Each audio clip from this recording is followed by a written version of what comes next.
The smoke rose like a dark cloud against the fading sun, and the sound of crackling flames swallowed every cry for help.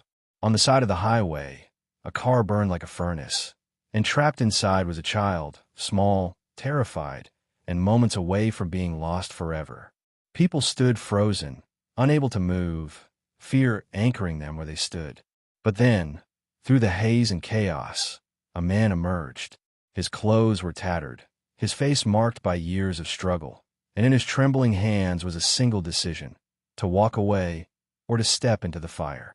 He was known in town as a ghost of what he once was, a man broken by addiction, shunned by those who had given up on him long ago. To most, he was just another lost cause, a reminder of wasted potential. But that day, something inside him awoke. Without hesitation, he sprinted toward the inferno, ignoring the shouts to stop, to wait for help. The heat seared his skin, the smoke clawed at his lungs, but he pushed forward anyway. Because sometimes, the most broken souls are the ones who understand best what it means to save another life.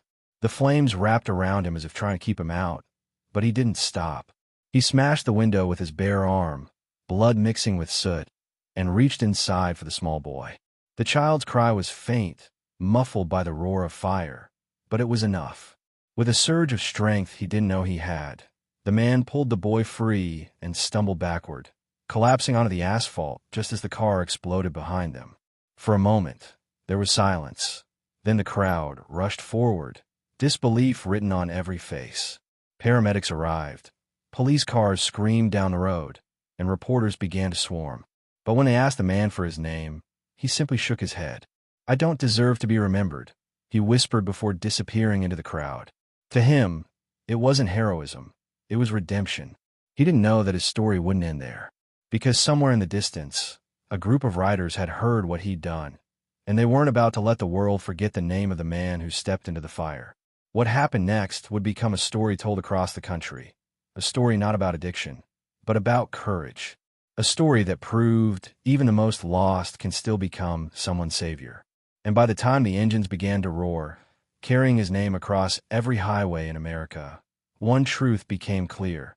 Sometimes heroes aren't born in glory, they're forged in flames. The story spread like wildfire, traveling faster than the flames that had almost claimed a life that day. News stations replayed the footage over and over. A man with soot-streaked skin, dragging a small boy from the wreckage, collapsing on the asphalt as the fire roared behind him. But no one knew his name. He had vanished before the paramedics could thank him, slipping away as quietly as he had appeared. To the world, he was a mystery, a nameless hero. But to a group of men watching from a smoky bar miles away, he wasn't a stranger. They recognized him. They knew that broken figure with the haunted eyes. He had once been one of them, a rider. Before the drugs, before the arrests, before his life spiraled into a fog of mistakes and regret, he had been part of the Brotherhood. He had ridden alongside them, laughed with them, fought for the same code of loyalty that bound their lives together. But addiction had taken everything. One by one, his brothers watched him disappear into the darkness, until he became a ghost in their memories. And yet, that day he did something none of them had expected. He reminded them what courage looked like. The leader of the group, a grizzled man with deep lines on his face and eyes that had seen too much, slammed his glass down on the counter. "We find him," he said simply. "We make sure people know what he did." The others nodded in silence, not because of loyalty to what he had been, but because they understood redemption when they saw it. They had all carried demons of their own, all made choices they wished they could take back. But this was something pure. It was the kind of act that demanded recognition. The search began the next morning. Dozens of bikers hit the road, spreading across towns, showing the photo they had captured years ago, of him smiling beside his bike, clean, strong, before everything fell apart. They asked at shelters, diners, old motels, and rehab centers. Most people shrugged, some scoffed, but a few remembered. "Yeah," one waitress said, "he was here last week." Didn't say much. Left his coffee half full and disappeared when the sirens went by. Each clue brought them closer, each mile heavy with anticipation. Days turned into weeks, but the riders didn't stop. They knew that the man who had walked into the fire didn't do it for glory, but because some part of him still believed he could be more than his past. And they were determined to find him, to tell him that he was right. Because sometimes the difference between a lost soul and a hero is simply someone who refuses to let their story be forgotten. They found him on the outskirts of town, sitting on a park bench near a river, staring at the water like it could wash away everything he'd ever done. His clothes were worn, his face pale, his hands trembling slightly from withdrawal. But his eyes, those eyes, still carried the same spark of courage that had driven him into the flames. When the riders approached, he looked up, startled. For a moment, shame flickered across his face, as if expecting judgment. But none came. The leader dismounted first, his boots crunching against the gravel. "You've been hard to find," he said, his voice steady but warm. The man looked away. Didn't think anyone was looking. There was a pause, heavy and unspoken, before the leader replied softly, "We were always looking." Then he reached into his jacket and pulled out a newspaper, the headline blazing in bold letters, "Unknown Hero Saved Child from Fire." The man's eyes widened as he saw the photo of himself, frozen in time, carrying the boy from the flames. He shook his head. "That's not me anymore," he whispered. "It was a moment. That's all." But the riders didn't agree. "That was you," one of them said, his voice rough with emotion. "The man who ran into that fire. That's who you've always been. You just forgot for a while." The words hit him harder than he expected. For years, people had looked at him and seen only failure, a cautionary tale. But now, standing before him were men who saw something else, something he thought had died long ago. The leader placed a hand on his shoulder. "You saved a life, brother. You gave that boy a chance. But now it's time for you to take yours back." The man's throat tightened, his heart pounding in disbelief. The idea of belonging again, of being seen not for what he had done wrong but for what he had done right, was almost too much to bear. For the first time in years, tears filled his eyes, not from shame, but from something far more fragile: hope. The riders didn't ask him to speak. They didn't push him to change. They just handed him a helmet, the same one he'd worn years ago, and said, "Ride with us." And when he hesitated, the leader added quietly, "Not because you're perfect, but because you earned it." For a long moment, the man stared at the helmet in his hands. Then, slowly he nodded. The sound of engines filled the air again, louder this time, carrying not just power, but redemption. The road stretched before them, like an endless ribbon of second chances. As the engines roared to life, the man felt the vibration through his bones, a sound he hadn't heard in years, yet one that had never truly left him. The wind hit his face, carrying away the weight of his past with every mile. Behind him rode the brothers who had once been his family, now returning to remind him of who he really was. It wasn't just a ride, it was a resurrection. The world might still see him as a broken addict, but the road didn't care. On the asphalt, all that mattered was that he was still riding. They rode for hours, passing fields, towns, and memories. At first, he was silent, lost in the rhythm of the road. But then something inside him shifted. Each turn of the wheels seemed to grind down his guilt, replacing it with something purer, a quiet strength. When they finally stopped for fuel, one of the riders tossed him a bottle of water and said, "You've got more people cheering for you than you think." He didn't understand at first. Then, at the next stoplight, he saw them, strangers standing by the roadside, holding signs that read, "Thank you, hero." Word had spread faster than he could have imagined. News crews had found out who he was. The boy's family had shared his name with the public, and the town that once turned its back on him now wanted to celebrate him. At first, he resisted the attention. He didn't feel worthy of it. But as he saw the faces of the people lining the streets, especially the children, something deep inside him softened. Maybe, he thought, this was the beginning of making things right. Not by running from his past, but by owning it.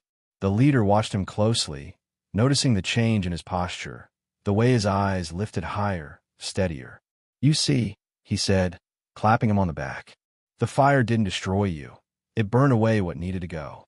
The words sank deep, resonating with something that had long been buried. For years, he had believed that redemption was impossible, that his mistakes had written the end of his story. But now, surrounded by brothers and cheered by strangers, he realized something profound. Redemption isn't given. It's earned one act, one breath, one brave decision at a time. That night, as they camped by the roadside, the air was filled with laughter and the soft hum of guitars. The man sat quietly by the fire, staring into the flames that once symbolized his destruction. But now, they meant something different, rebirth. He thought of the boy he'd saved, of the life that would go on because he had chosen courage over fear. And for the first time in years, he felt proud, not of what he had been, but of who he was becoming. The following week, the town held a ceremony in his honor. At first, he tried to refuse, saying he didn't deserve it. But the riders insisted. "You didn't save that boy for yourself," the leader told him. "You did it because there's still good in you. Let people see that good." So he went, his hands trembling as he stepped into the spotlight for the first time in years. Cameras flashed, children clapped, and parents whispered his name like it was a story worth passing on. The mayor handed him a plaque, but it wasn't the award that broke him. It was the sight of the little boy he had saved, running into his arms. The child's mother, tears streaming down her face, whispered, "You gave me my son back." The man froze, unable to speak, his throat tight with emotion. All he could manage was a quiet, "No, ma'am. He gave me something back too." And in that moment, the crowd fell silent, realizing that they weren't just witnessing a reunion. They were witnessing redemption. The applause that followed wasn't for a hero. It was for a man who had refused to let his worst moments define him. After the ceremony, as the riders prepared to leave, the man stood at the edge of the crowd, uncertain. He had been given a second chance, but the question now was what to do with it. The leader approached, placing a hand on his shoulder. "You've got two roads ahead," he said. "You can disappear again, or you can ride with us and keep making it right." The man hesitated, glancing back at the crowd, then at the horizon. The choice was heavy, but not unclear. "I'll ride," he said softly, his voice steady. The leader smiled. "Then let's make sure no one forgets what you did." And with that, the engines came to life again, echoing through the town like thunder. The people cheered as the convoy rolled out, a river of chrome and leather carrying the weight of a story that would never be forgotten. For the man who had once lost everything, the road ahead was no longer a path of escape. It was a path of purpose. That night, as the sun disappeared beyond the horizon, he looked at his reflection in the mirror of his bike. The scars were still there, the marks of his past still visible, but they no longer defined him. Instead, they told the story of a man who had walked through fire and come out on the other side. Not perfect, not pure, but alive and finally free. The next few months changed everything. The man who had once been an outcast now traveled from town to town with the riders, speaking to schools, recovery centers, and veterans groups. He didn't see himself as a motivational speaker. He just told his story. But every time he spoke, the room fell silent. His words carried the weight of truth, the kind that only comes from a life lived at the edge. "I wasn't a hero," he would say softly. "I was broken. But when I saw that kid in that car, something inside me finally woke up." Those words stayed with people because they weren't about perfection. They were about redemption. The boy's family stayed in touch, visiting whenever they could. Each time, the child would run to him with open arms, seeing not the scars on his skin but the courage that had saved his life. The man had never had a family of his own, but now he felt like he had one, a mother who prayed for him, a boy who looked up to him, and a brotherhood that rode by his side.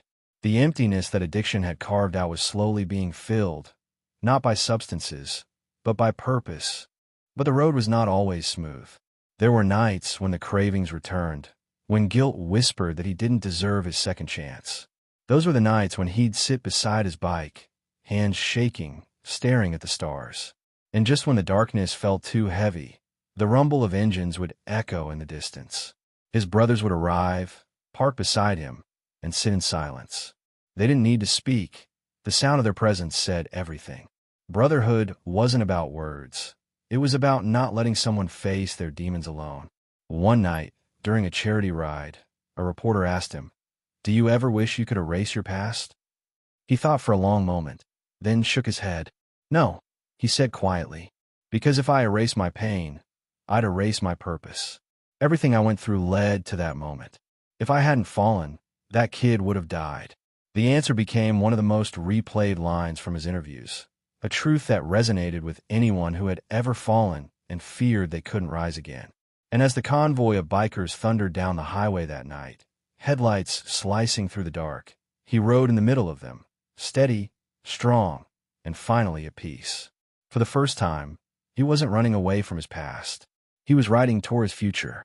The same road that had once symbolized escape had become the path to everything he had been searching for: forgiveness, belonging, and freedom.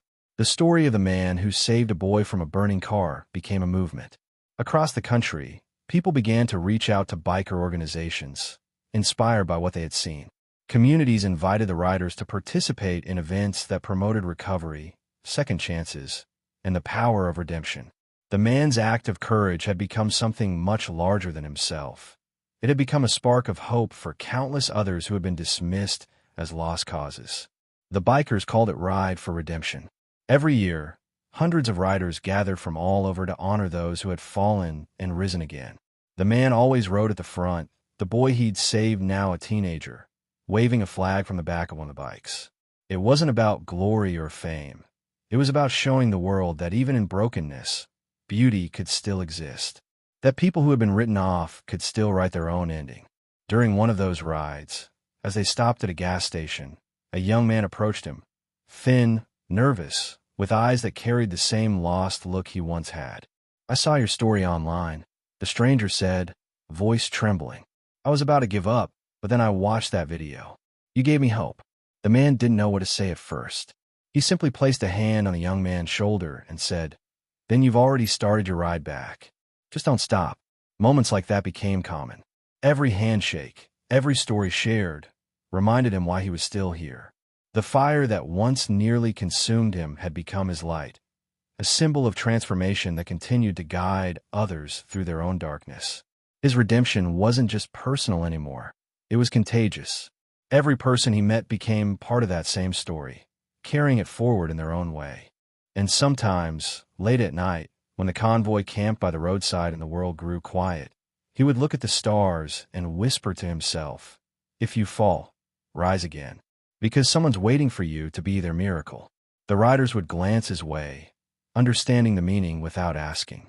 They had all fallen once, and now they rode not just for themselves, but for every broken soul who still needed proof that it was never too late to change. The years passed, and his story continued to ripple through lives like a quiet wave of light. Schools invited him to speak to students about courage and redemption. Rehab centers called him to talk with those standing on the same edge he had once faced. Each time, he told his story not with pride, but with vulnerability. "I didn't save that boy because I was brave," he would say softly. "I did it because I knew what it felt like to need saving." Those words never failed to draw silence, followed by tears, because in them, people heard themselves. The boy he had rescued grew into a young man, strong and full of gratitude. He never forgot the face of the stranger who had carried him from the fire. One day, he showed up at a charity ride with his own motorcycle, newly licensed and gleaming under the sun. When he took off his helmet and stood before the man who had saved him, the crowd went still. "You gave me life," the young man said. "Now let me ride beside you." There were no speeches after that, only applause and the thunder of engines roaring to life once again. The two became inseparable. They rode together across states, visiting hospitals, orphanages, and shelters, proving through action that hope wasn't just a word. It was a road that needed riders brave enough to travel it. The man had once believed his life was over. Now he was watching another generation carry forward the message that had saved him. No one is too broken to be redeemed. Every time the young man rode beside him, he saw a reflection of his own second chance, living proof that saving one life can change two forever. But there were moments of quiet too, long rides where the man would slow down just enough to let the wind speak to him. The road had become a mirror of his soul, endless and unpredictable, but always moving forward. He would think about the fire, about how destruction had become rebirth, and about how tragedy had turned into testimony. He had learned that redemption wasn't something you reach. It was something you live, one day at a time, one choice at a time. And every time the convoy stopped for the night, people would approach him with tears in their eyes, calling him a hero. But he always shook his head. "I'm not the hero," he'd say. The hero is the part of you that refuses to give up. And when the engine started again the next morning, that simple truth followed them down every mile of road, echoing louder than the thunder of their bikes.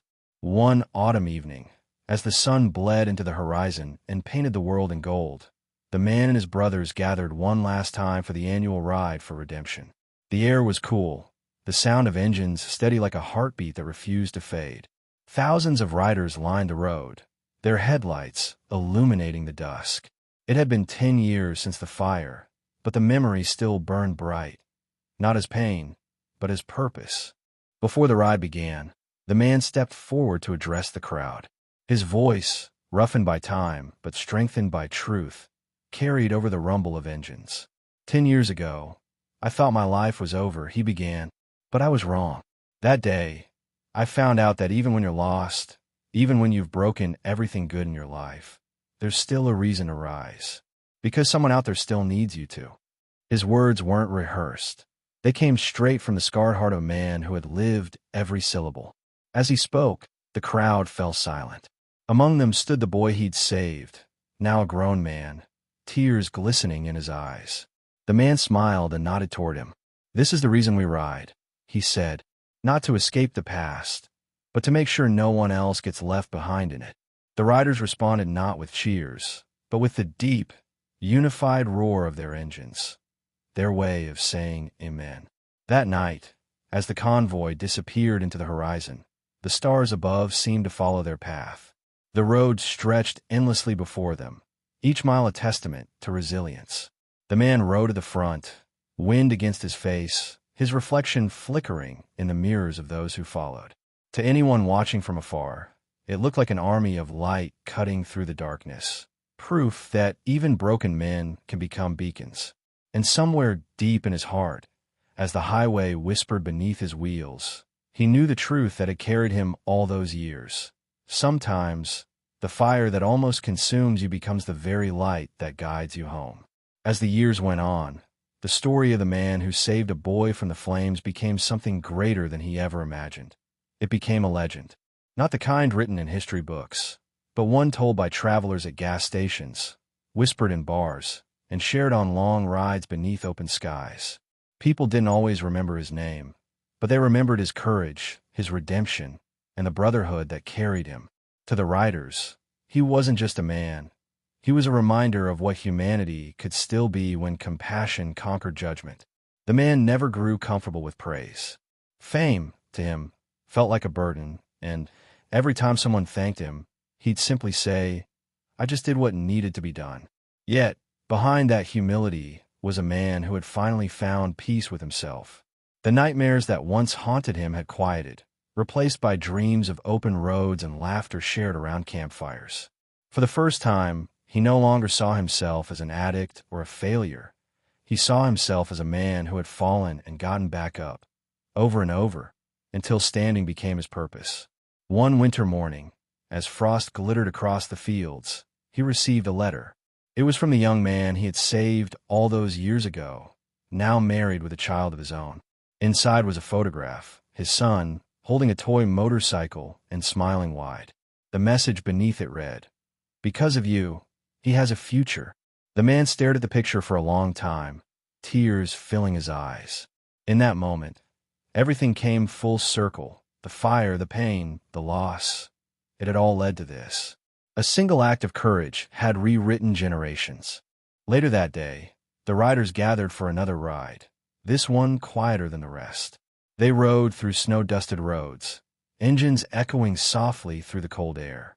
As they stopped at a hill overlooking the valley, the man stood beside his bike, watching the sunset fade behind the mountains. "Life's funny," he said to the leader, smiling faintly. "You spend half your time trying to forget who you were, and the other half realizing that even your scars had a purpose." The leader nodded, his eyes glinting in the fading light. "Scars mean you survived," he said simply. As the last rays disappeared and the engine started again, the man looked up at the stars, countless, steady, and eternal. He knew that his time was nearing its end, but he wasn't afraid. The fire that had once nearly taken his life had instead given him one worth living. And as the riders rolled down the hill, he followed, his silhouette blending into the night. A man who had walked through flames, found his brothers again, and left behind a trail of light that would never burn out. When a man passed away, word spread faster than anyone could have imagined.